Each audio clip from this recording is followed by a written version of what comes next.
কাৰ্বি আংলং জিলাৰ অসম নাগালেণ্ড সীমান্তত পুনৰ উত্তেজনা ধনশিৰি পৰিষদীয় সমষ্টিৰ লোকক সহস্ৰ নগালোকে দিলে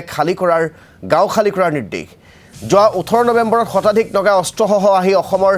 দিখাংচি গাঁৱৰ লোকসকলক গাঁও খালী কৰাৰ নিৰ্দেশ দিয়াৰ পিছতেই নিৰাপত্তাহীনতাত ভুগিছে অঞ্চলবাসী এই সম্পৰ্কত ডিমাচা ছাত্ৰ সন্থা আৰু ডিমাচা গাঁওবুঢ়া সন্থাকে ধৰি কেইবাটাও সংগঠনে বুধবাৰে জিলা আয়ুক্তক এখন স্মাৰক পত্ৰ প্ৰদান কৰি গাঁওবাসীৰ জীৱন আৰু সম্পত্তিৰ নিৰাপত্তাৰ লগতে সীমান্তৰ বেটেলিয়নৰ নিয়মীয়া তালাচীৰ দাবী কৰিছে লোকসকলে অঞ্চলটোত নগাৰ ধাৰাবাহিক আগ্ৰাসনৰ বিষয়েও জিলা আয়ুক্তক অৱগত কৰে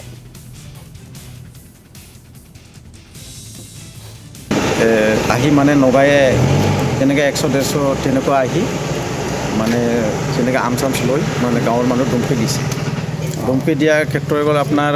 এইটো আমাৰ নাগাঁৱৰ মাটি হয় তহঁতৰ মাটি নহয় আপোনালোকে ইয়াতে পৰা সোনকালে গুচি যাওক আপোনালোকে মাটি নাপাব এইটো অসমৰ মাটি নহয় কাৰ্বি আংলঙৰ মাটি নহয় এইটো আমাৰ নাগালেণ্ডে আগৰ দিনৰ পৰা আমাৰ গ্ৰাণ্ড ফাদাৰ দিনৰ পৰাই তেখেতক বোলে সিহঁতৰ মাটি সিহঁতৰ